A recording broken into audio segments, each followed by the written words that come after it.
ធ្លាប់តែឆាក្តៅមាន់ឆាក្តៅរៀងថ្ងៃនេះខ្ញុំដូរមកឆាក្តៅគ្រឿងសមុទ្រម្ដងមុខនេះងាយស្រួលធ្វើតែ10នាទី15នាទីអីគឺបានញ៉ាំមីហើយបើនិយាយពីរសជាតិវិញធានាថាធ្វើញ៉ាំហើយគឺដឹងតែចូលចិត្តហ្មងសម្រាប់គ្រឿងសមុទ្រដំបូងគេនឹងគឺខ្ញុំមានជាមឹកយើងធ្វើវាឲ្យស្អាតកាត់វាជាកង់រាងខ្លីៗមកល្មមបែបនេះហើយយើងយកវាមកស្រោះជាមួយនឹងទឹកពុះសម្រាប់ការស្រោះនេះលឿនមែនតើបងប្អូននិយាយទៅកូរវាតែ4-5ត្រឡប់ទៅយើងស្រង់វាចេញភ្លាមហើយដាក់ត្រាំជាមួយនឹងទឹកត្រជាក់ដើម្បីកុំឲ្យសាច់មឹករបស់យើងនឹងវាស្វិតណាមួយធ្វើឲ្យសាច់មឹករបស់យើងញ៉ាំទៅគឺស្រួយល្អផងគ្រឿងបន្តមកទៀតគឺយើងមានជាខ្ទឹមសម្ទេសដៃនាងជាមួយនឹងម្ទេសម្លេហើយសម្រាប់ម្ទេសដៃនាងគឺវាមានរសជាតិហឹរអញ្ចឹងហើយបងប្អូនសេរីមើលចេះហឹរប៉ុណ្ណាយើងដាក់ប៉ុណ្្នឹងទៅគ្រឿងទាំងអស់ហ្នឹងគឺខ្ញុំយកវាមកកិនបញ្ចូលគ្នាហើយបើខ្ញុំស្រង់មឹកដែលត្រាំក្នុងទឹកត្រជាក់នឹងប្រហែលជា5នាទីហើយផ្នែកគ្រឿងសមុទ្រយើងក៏មានជាបកាខ្លះដែរយើងធ្វើឲ្យស្អាតឆូតកន្លែងខ្នងវារួចរាល់ហើយយើងទៅចាប់ផ្ដើមឆាហ្មងដំបូងគេហ្នឹងគឺយើងកំប៉ុងខ្ទឹមសជាមួយម្ទេសដែលយើងបានកិនហ្នឹងសម្រាប់ការកំប៉ុងនេះប្រហែលជាខ្ទង់3ទៅ4នាទីតតឡើងក្លិនឈួលក្លិនឈ្ងុយមកល្មមសិនចាំយើងដាក់គល់ស្លឹកគ្រៃចូល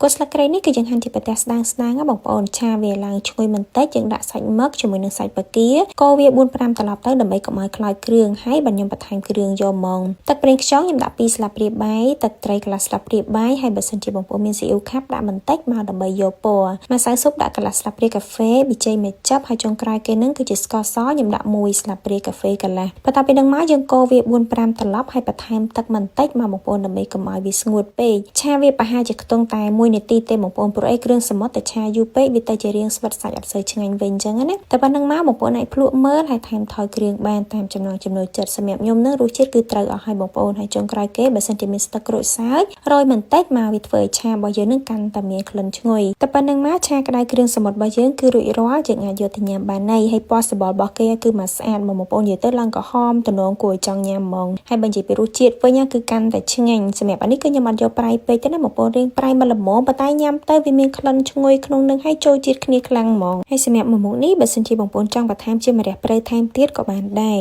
ហើយសម្រាប់បងប្អូនដែលអាសាសួររកម៉ាស៊ីនកិនសាច់កិនគ្រឿងកន្លុកទឹកត្រីកោះកុងទឹកកាពិទឹកតៅហ៊ូអីបានហ្នឹងអាចឆាន់ចូលពេកបានព្រោះអីគឺចិត្តអស់ស្តុកហើយ